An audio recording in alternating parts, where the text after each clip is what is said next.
Welcome to Talking with Tech. I'm your host, Rachel Madel, joined as always by Chris Bugay. Hey, Chris. Hey, what's going on, Rachel? Not much. We're going to keep answering our question from Caleb this week.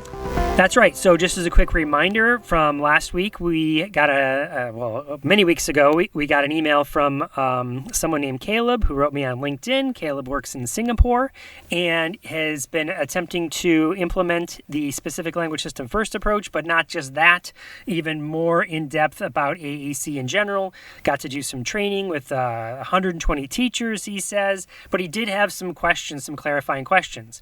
Last time we talked a little bit about the prompting hierarchy, but today we're going to get into a second question. So you ready, Rachel?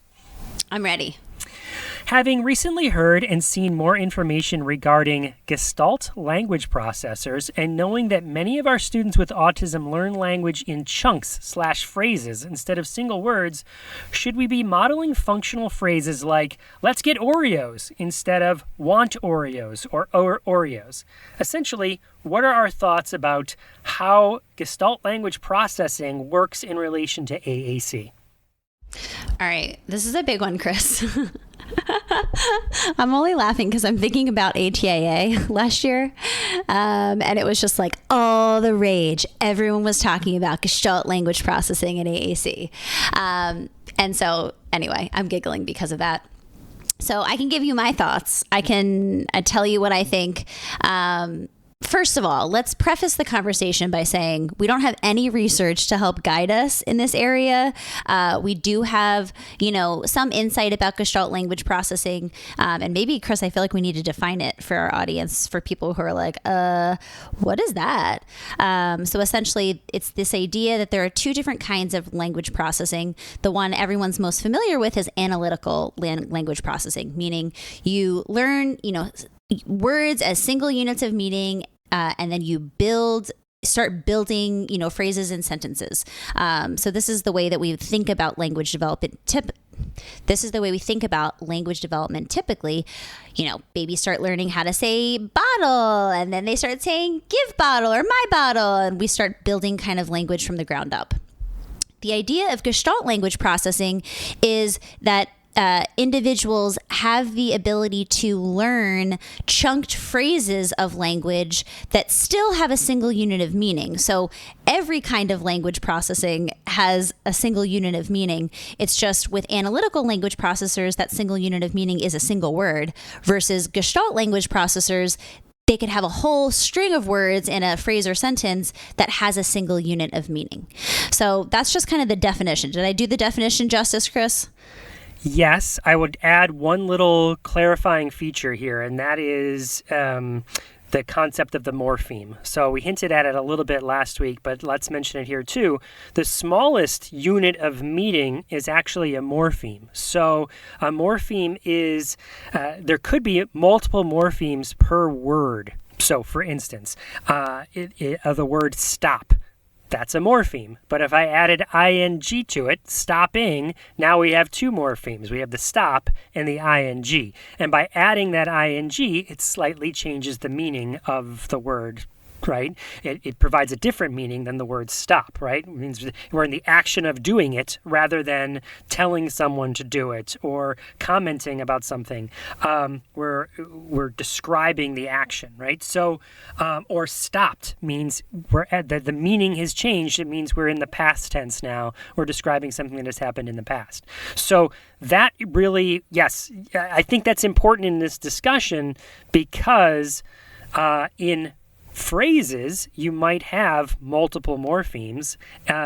Individual words would be morphemes, and then the parts of those words might be morphemes. And individual words might have multiple morphemes. But I feel like that's a clarifying feature that just needs to be discussed. So, yes, I agree. Let's not forget about those morphemes. All our SLPs out there are like, oh, morphemes. Yeah, they're really geeking out today on the podcast. So, okay. Now, what are some signs, I guess, maybe that a student is a Gestalt language processor. I think the biggest one is where we hear kids that are scripting from movies and television shows and things like that.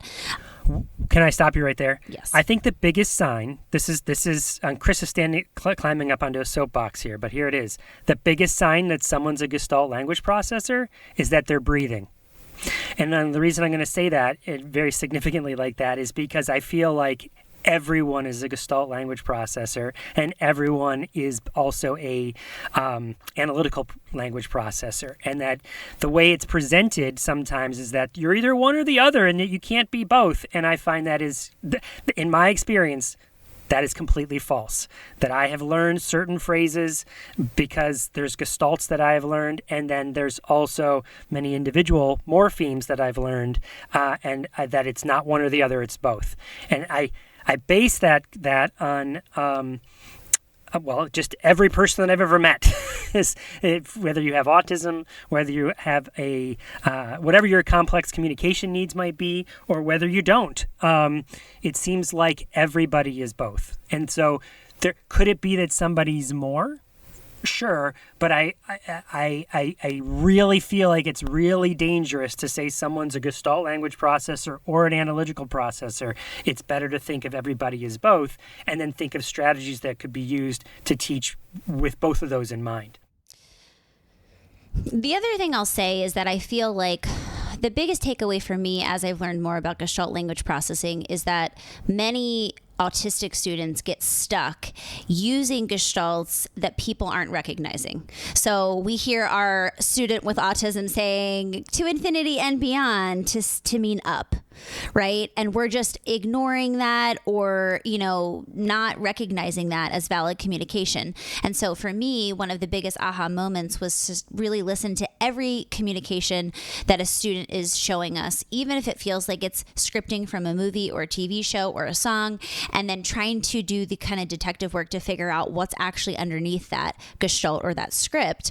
And so I think that's where, we're tending to see a lot. It's becoming more obvious and prevalent in autistic students because they're the ones getting stuck. And if we're just not acknowledging the communication that they're showing us, then we aren't really doing our detective work to figure out what's the meaning behind it. So I feel like that's the first thing to kind of think about is how are your students communicating, in what context, and what context are they using these scripts or gestalts, and what's the meaning behind that? Yes, let's just clarify that too. So you could have two different students, both using the same gestalt.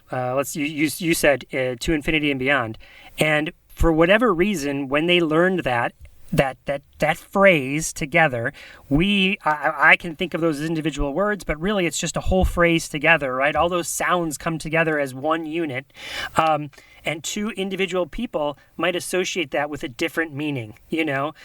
Maybe, for instance, student number one was sitting on the couch with their loved one, and that Buzz Lightyear says this in the movie, and for whatever reason, that loved one gives them a hug right there at the time, or they were eating something together, and there's this moment of joy and happiness happens when that phrase is said, and you've made this connection that to infinity beyond means I get a hug from my parent or from my loved one, and then person number two, like I said, maybe they're sitting there and they're eating chips together, and when to infinity and beyond comes on the screen while they're eating chips, and forever then they think I'm going to associate to infinity beyond with requesting potato chips, right? And so it wouldn't be a common shared meaning between those groups of sounds put together, even though they're the same groups of sounds. Is that fair? Yeah, and I think that that's where talking with families and really observing the students that you're working with to figure out what is the underlying meaning is really important. And it's not always obvious. And especially if it's, something from a movie, TV show, or song. I've definitely been going back and listening and watching, specific clips to try to get some more information about here are the contexts that we see this, child using this language. Now it makes sense to me. given the fact that I watched this clip from, Zootopia. And so I feel like it's really doing that detective work to figure out like what is the meaning behind it. And then how can we help, create new phrases and new language that help better communicate that meaning in a way that is universally understood. So in a way, let's take a phrase like to infinity and beyond, and that means I want a hug, right? Because it's associated. So then we would, when a person says to infinity and beyond, we might use the communication device to say, to model, I like hugs, or I want a hug, or hug now, please, or something like that. It's like, this is another way so we can associate these words with that phrase. Mm-hmm. Does that sound fair? Yeah, it sounds fair. I think where it gets like really tricky is that, when we are working with students who have access to verbal speech, it becomes a lot easier to just say a new phrase and have them repeat that phrase. But with our AAC learners, it becomes a big challenge to be figuring out how to build sentences or phrases, thinking about motor planning. Meaning, in order for me to say I like hugs and to generate that, it takes a lot of motor planning. It takes a lot of learning where those individual words are and putting them all together.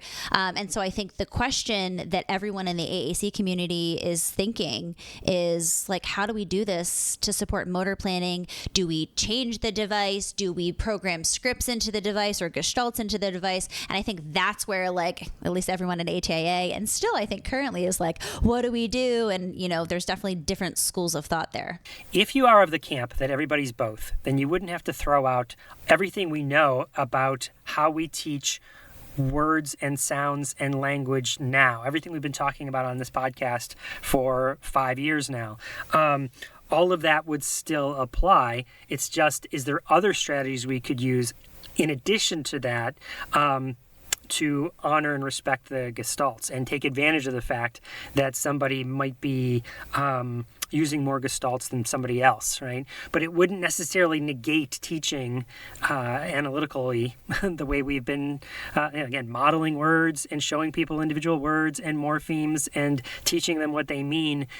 I don't know of anybody saying, well, people can't learn that way, right? And certainly we have research and professionals, and I'm doing the trifecta here: research, professionals, and autistic adults who say, yes, teach me individual words and teach me individual sounds and teach me how those go together. Adults that have learned that way and say, give me those three things, right? Research, give me the research, give me professionals that say this works, and then, of course, who are the adults that this has worked for.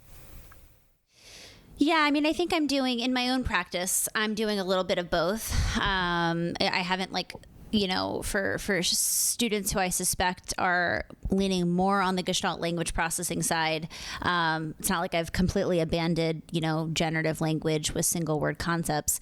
But I will say that I've had a lot of success incorporating more phrase-based language, and I've actually programmed some of a child's scripts or gestalts that they're using into an AAC system as a way to get them interested and bought in to their AAC system.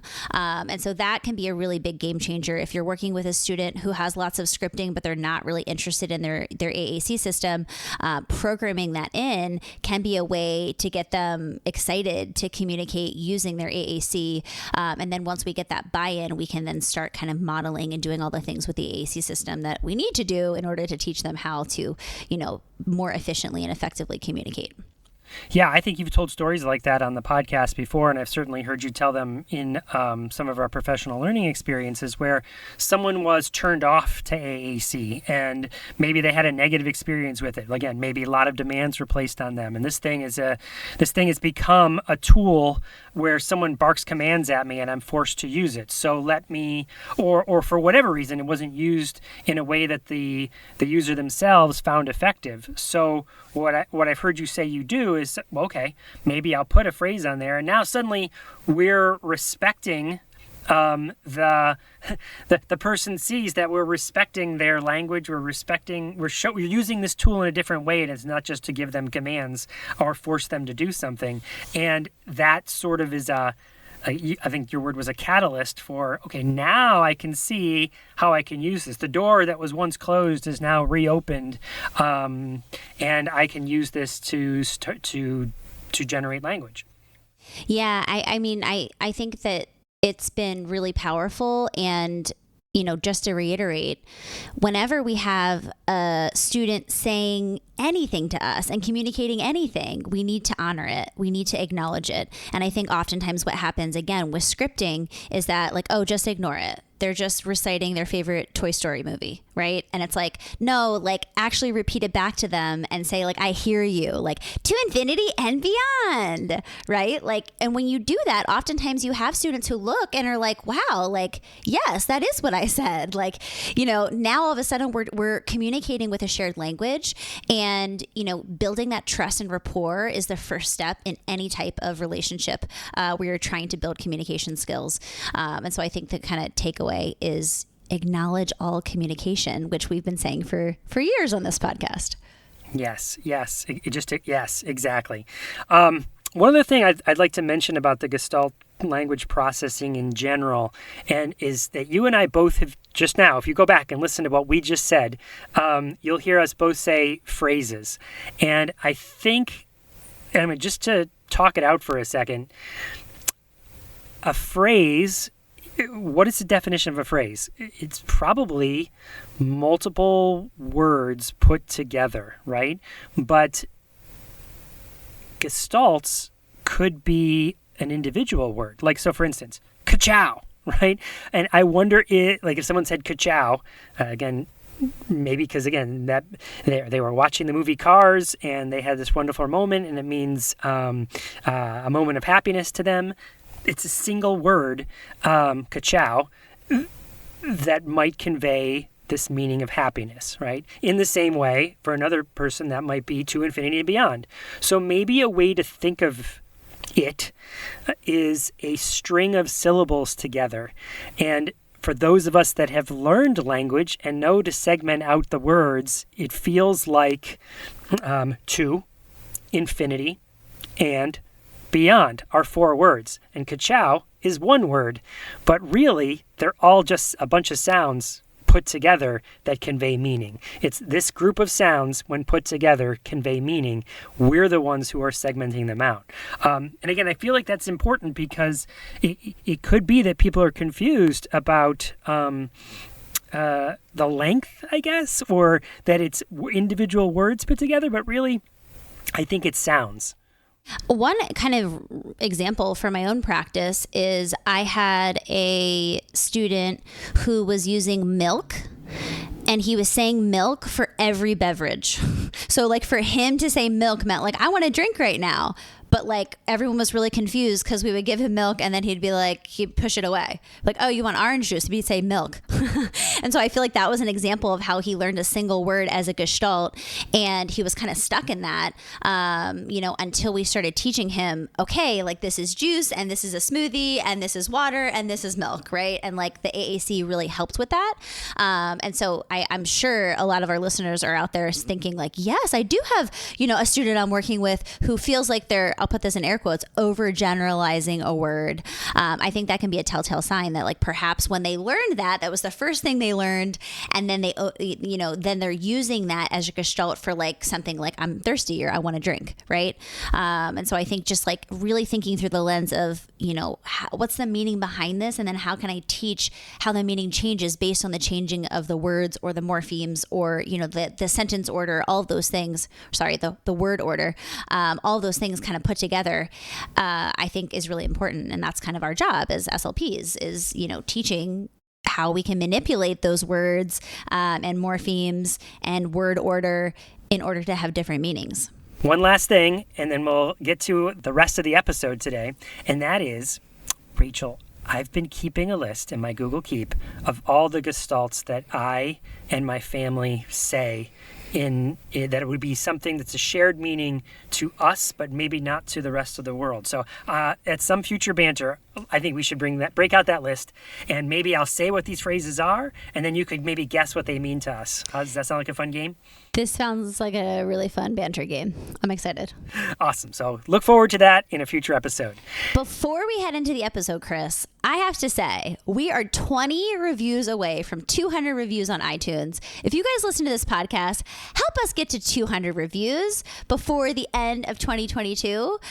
We love reading your reviews. They mean a lot to us. They also help people find this podcast. So if you are a listener of this podcast and you really love what we do over here at Talking with Tech, we would love for you to leave us a review. Just go to iTunes, click leave a review, and tell us what you think. We'd love to read it on air. We'd also love to get to 200 reviews by the end of 2022. So today's interview is not an interview at all. It's actually a Talking with Tech live that we did many moons ago, Rachel, for the Oregon Technology Access Program. I think we recorded this particular episode, or I guess this particular event for Oregon. It was a while ago. I just know we kept pushing it on the calendar as new interviews came up. We said, "Oh, we'll move this down," but we feel like, okay, we've been sitting on it for so long, we've got to get it out into the world. Yes. It was like 3 years ago. I don't know how long ago it was, but it was a while. Caleb still has another question, so we'll come back and answer that on another banter. But without further ado, let's get into part 1 of our Talking with Tech live episode event for the Oregon Technology Access Program.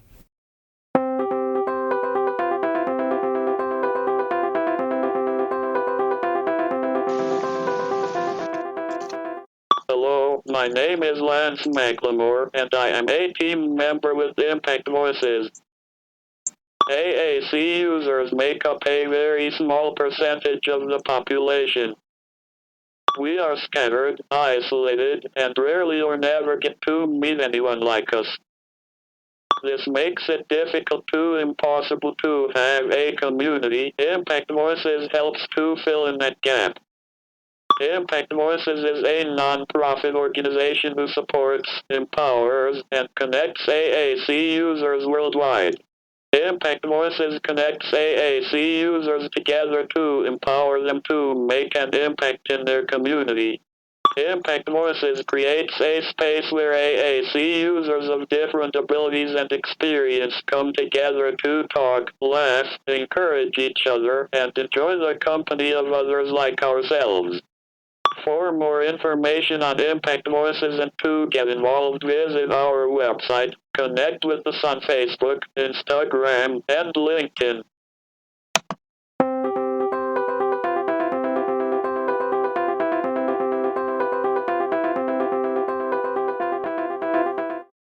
I'm Rachel Madel. I'm a speech language pathologist, and I specialize in technology for communication, and I do a lot of work with kids with autism. I'm in private practice in LA, and those are all the ways to reach me if you have a question or want to follow my work on social media. And I'm super excited because I'm here with Chris Bugay, who is my co-host on the Talking with Tech podcast.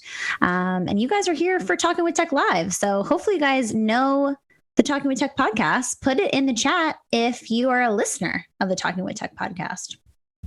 I'm very curious if anyone has started listening because they've been coming to this series. Yeah. You know, I wasn't a listener, but I am now. Awesome. So yeah, my name is Chris Bugay, and I am also a speech language pathologist, but I work in the field of assistive technology. My actual job title is assistive technology specialist, but I don't really like that job title. I much rather consider myself an inclusive design facilitator, is that I help people design educational experiences that work for everybody, and use technology to help do that. So Rachel, do you want to talk about what this experience is? Yeah, you guys are going to be superstars today. This is a live, well, it's not live, but it's Talking with Tech Live. So it's a podcast recording. So basically, Chris and I were like, we have this podcast and we talk to each other every week, but how do we start talking to our listeners more? Because we really believe that we can all learn from each other. And we decided to create Talking with Tech Live. So essentially what today is going to be is a discussion. We're going to put some questions up. You guys are going to have a chance to ask some of your questions that have been really challenging, and on your mind lately. And together we're going to talk about solutions. We're going to share strategies. We're going to give tools, and you're going to have one location for all of those things. And we're going to kind of get into the details.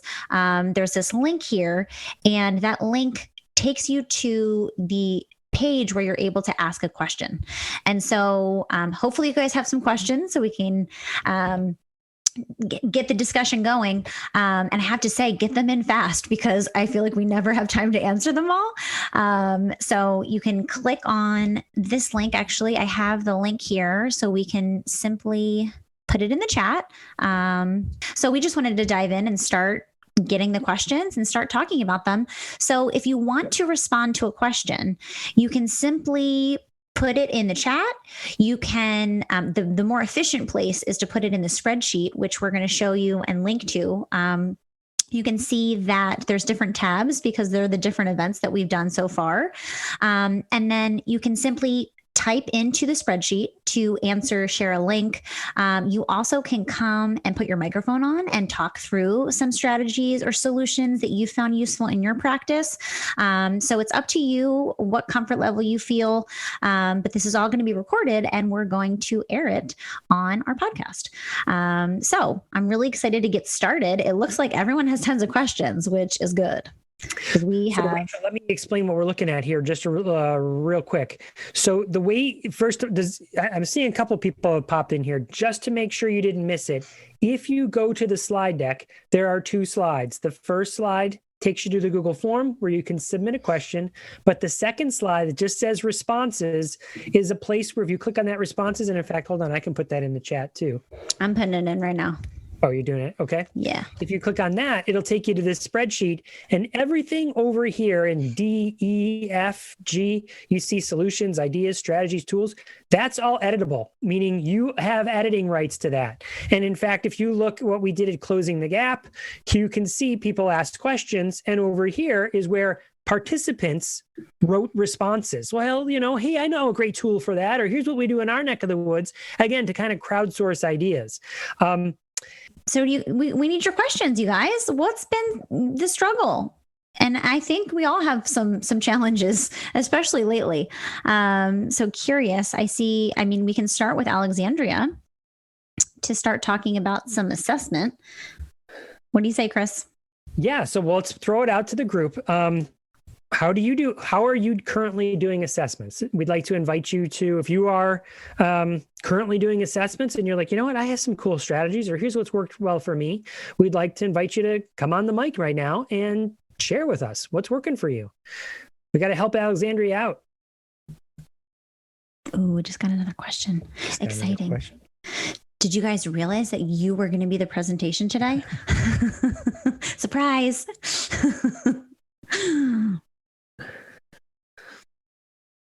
So here's a question, Alexandria. I guess it's a follow-up question, and we'd like to invite you on the mic if you feel comfortable. If not, you can put it in the chat, or you can. I guess you don't have editing rights to these columns, so it's going to be one of those two ways, Alexandria. But when you say completing assessments, do you mean AAC? Assessments, like for determining the type of communication device that you think a student might need? Is that what you mean? Or do you mean like SLP or, speech language pathology assessments? Or can we ask for a little bit more in depth about what you're asking about here? And again, feel free to unmute, right, Deb? People can unmute, right? They are encouraged to, yes. You were thinking about more communication assessments. Okay, Alexandria, does that mean AAC? Just a PLS 5. Language. Okay, gotcha. Standardized assessments. The PLS, it feels hard because preschool. That's what I read. Preschool. Preschoolers are the hardest, I think, via telepractice, just because they're like busy little bodies or going all over, and it's sometimes hard to get them to attend for long periods of time. Well, let me ask, are there other people here? You can just put it in the chat that are doing the same thing. No, it's not off topic, Alexandria. It's quite on topic. Are there other people doing the similar things? Like, yes, I'm doing that. We'd love to see that in the chat. Yeah, Or no, not really. I'm curious what's happening in Oregon as far as like assessments, and like in LA, actually, we just LAUSD, I say we, I don't have any affiliation with them, but the biggest school district in LA just decided to start doing in-person assessments because there's so many kids on wait lists. But up until that point, there was no assessments happening at all. I think there's a lot of that going on right now here in Oregon. I think I'm not going to speak for everybody, and I'm certainly an SLP, but from my state level perspective, that's what I'm hearing. Certainly with alternatives. What are you doing? And what have been, is it because you are not able to be with them? Are you looking for ways to do that virtually? I can, let's see. Here we go. There we Deborah go. says, oh, look, we got a bunch of people now it's popping off. Now the chat's going. Here we go. Everyone's waking up. Lee says we have an Adventure Island Google Classroom for preschoolers that all our families can access. It's highly successful. I love that. That's fun. Wait, what's Adventure Island? Lee, what's Adventure Island? I'm not familiar. And Lee, again, feel free to unmute if you want. You don't have to come on screen. You could just be your voice if you'd like. Okay, here I am. Yay, thanks, Lee. Okay. So Adventure Island is our real classroom that we had before we closed back March 13th. And so remember, children can come in and play with toys and interact with us, and the families join the children too. And we read children's literature provided by our local library, and we have art, and it's just a really fun place. Well, we've recreated that on the Google Classroom site, and we called it Adventure Island because that was the name of our real classroom. So we're right now we're studying snowman, and we have a Google slide in there, and they can click on the snowman or different things. And what I wanted to really say, there's a snowman you can click on, and we pulled in a PE activity, which is a gingerbread man, and the kids love it. So they stand up during the teletherapy and start running around. And so it's really a lot of fun. That's amazing. And like, it solves the problem of preschoolers not wanting to sit, right? Exactly. That's what kind of triggered this thought when I was thinking, because I just watched it today for the first time. And the coolest thing, we had a little boy there, I think he's 5 now, and he says, "Can we do this again?" I thought, how cute. You know? Aww. That's when you know you're doing something right. Yeah. When someone's like, "Can we do it again?" I loved it so much. Awesome. Thank you so much for sharing You know that. who else doesn't like to sit? Any student. They like to move. It's true. Look at Megan nodding along with her daughter, right? Megan, are you part of Adventure Island? Have you seen this and play with it too? Yeah, that you had a hand in creating it? Lee and I are, she's my SLP, I'm an assistant. And so I was helping with that gingerbread man chase. It was super fun. Love it. So I have to add one more thing. Back in March, I didn't even know what a web camera was. And until this weekend, I didn't really understand Google, but I spent 24 hours in there and just going through and trying to figure it out. And it's really hard. Listen, I am so impressed. I feel like a lot of people were like, I don't know any of this technology. And it's really awesome that you took the time to figure it out, because think about the impact that you guys are making now with such a cool activity. Yeah, that's true. But everything's hard until you do it, right, Lee? I mean, well, yeah. It was really hard. I just exactly, but like it took all weekend. It did. It took all weekend. Well, I'm but sure you're talking to somebody who's starting at ground zero here, so I had to learn all about Google first. So. Well, I applaud you because I have a little plaque here that says life begins at the end of your comfort zone. Many people do not push themselves there, but that's where the growth happens, and that's where you're going to reach back and go, yeah, I remember when I couldn't and now I can. Proud of you. Exactly, Deborah. I was just going to champion the same thing, that if it's worth doing, then there's going to be a little struggle. And so, Lee, thank you for doing that, because I think you're right, Deborah. I think there's some people that shy away from it and be like, I'm not doing that, or I can't do that. And they have this defeatist attitude. And you said, I'm going to step up and do it. So congratulations. Well, thank you. We appreciate it. Now, there's other responses to this question. Some people say, well, Alexander, you said you're doing language samples. Other people said they're using the communication matrix. Deborah, what's the communication matrix? Communication matrix is an online assessment for kind of emerging communicators, kind of up to that typical 2-year age level. And yeah, you can do it all online with families, which is kind of nice. Just go through the questions online, and the team can work through it together. And then it gives you information about the levels the student's at and the communication behaviors you're seeing. And that gives you a really good baseline to figure out where to write some goals and to measure progress. And yeah, it's a really helpful tool. Deborah, I have a quick follow-up question to that. Were you using the communication matrix prior to this? Because it existed and it was around, and I think it was, somewhat used. And in fact, Deborah, and tell me I might be wrong here, both Deborahs, Deborah Fitzgibbons and the Deborah I'm talking to, you've done trainings on the communication matrix, right? That's true. Yeah, both Debs. So is this...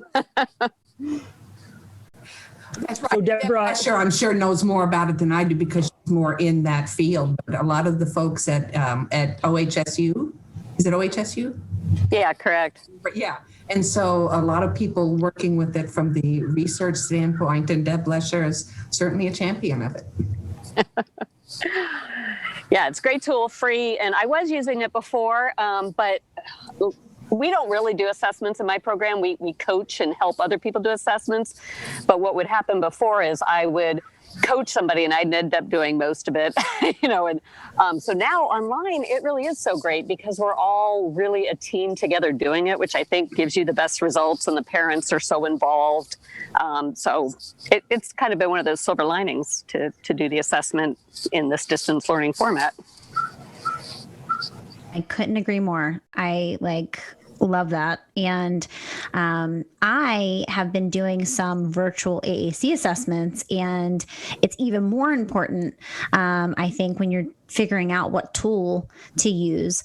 And I think it's the silver lining. I love the communication matrix. It's so easy to do via telepractice because you just share your screen and you go through it together.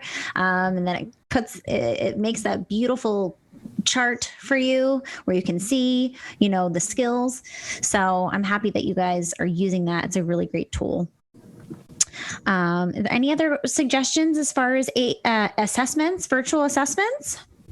So I'm going to drop a link to a webinar that we did last year for Echo Voices. That's a recording of that session on the communication matrix. And thank you, Alexandria. Yeah, it's not affiliated with OHSU anymore. That's where it kind of had some of the truth.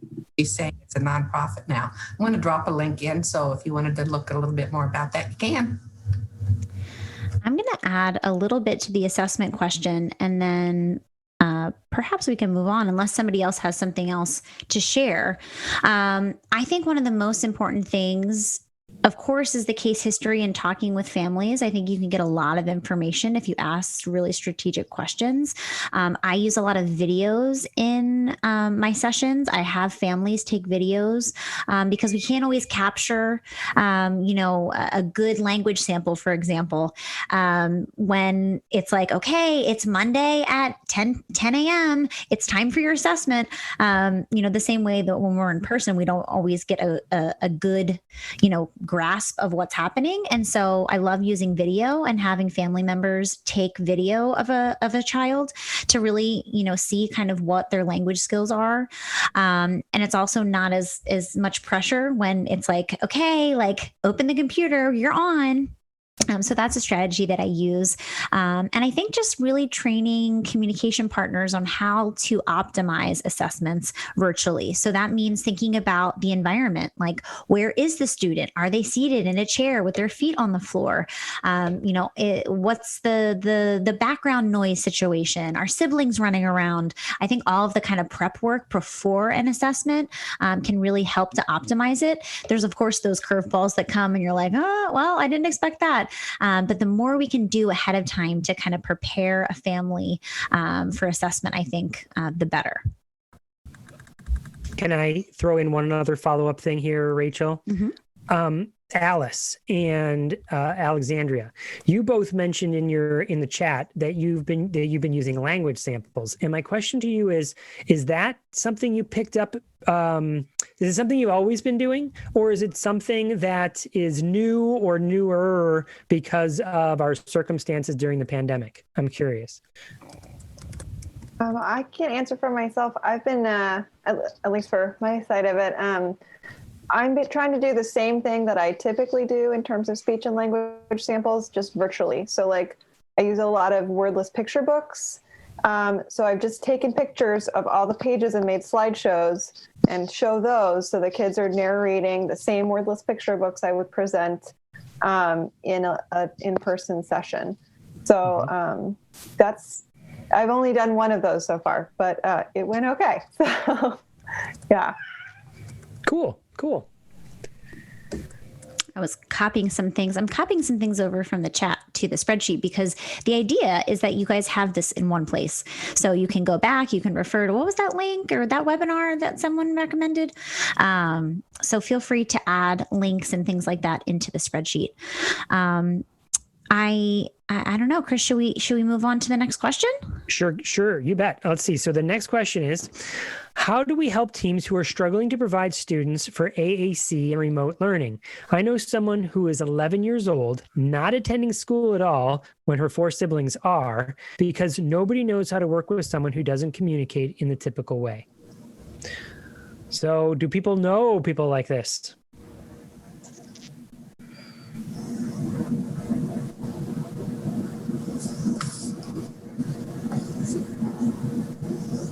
Is this a challenge for anybody else? That may be a toughie because what you're looking at are people who are the professionals that provide those kind of supports. And I don't know that anybody feels like that they are missing anybody, but it's very easy to feel like you're missing somebody right now. It's just hard to know okay. Allison, thank you for something there. Allison, right. I know of nonverbal students who are not attending school, but it is parent choice, not the school team choice. Oh, that's very different. Yeah, that is very different. I'm not aware of students, at least in my neck of the woods, that are not attending school, meaning they're attending if they're in the distance learning environment. And then we are doing everything we can to provide supports to them and their family. Like in this case, when there are 4 siblings, what screams to me is doing some sort of training group for, let's get those 4 siblings in here with the family for, even if it's a half hour, if we can coordinate something to talk about how we can support that 5th sibling and help use those communication devices. I was going to say, for my students that I know of that are not attending, who it's more parent choice, they still get asynchronous materials. So we're still sending things home, like core vocabulary books that the family can practice, or videos that the family can watch, but their child can't attend to a screen for very long. And that's a big part of the choice of why they're not attending. Yeah. Thank you so much, Allison, for that input. And I think you're right. I think that Sherry, also kind of to piggyback on that, Sherry says, I have the same issue. Many of my children with complex needs are not attending school at all, or barely, usually because parents are so overwhelmed. And yes, I think there's a ton of parent overwhelm right now. Parents are trying to work and also be teachers and parents, and so there's kind of a lot going on. I love, Allison, that you mentioned the asynchronous, because I think that's where we really have power to help families, even when we can't be in close contact with them. I think that you can send a lot of resources. I'm a big fan of using Edpuzzle. So I use Edpuzzle, and I basically create like short videos based on whatever a student's interested in. And you can put and pause a video, essentially. And then what happens is you can put like a prompt, like model go, and then you hit play and it starts the video again. I love using that as a way to kind of encourage parents to model with things that are really exciting for kids. So I always say, like, what's their favorite video or what's their favorite song? So I'll actually link to that in the spreadsheet. I have a video on like how I use it for AAC specifically. But I think the more that we can provide families with, ideas of things to practice that are, it's kind of a low hanging fruit, I think the better. And even putting the core board on the refrigerator so everybody who passes by starts using it in even a fun way for kids. And I don't think anybody is really trying to not provide supports. And I think that anybody who might think that may not know the whole story, because it could be that somebody sees that somebody's not going to school and all of a sudden it's, well, they're not going to school because nobody knows how to treat them. And so I think there's probably more to every story, and for parents to be opting out, it makes sense. I really love what Alice had mentioned earlier too about the wordless picture books. Those and like you said, doing videos, stuff that might fit into a typical routine. Like if there's 5 siblings here, I can sort of, or at least 5 kids in this family, I could totally picture a shared reading time, or hey, we're all going to watch a show together, or something like that. And so strategies or mealtime, so strategies that can help them infuse the communication device during those times makes a lot of sense to me.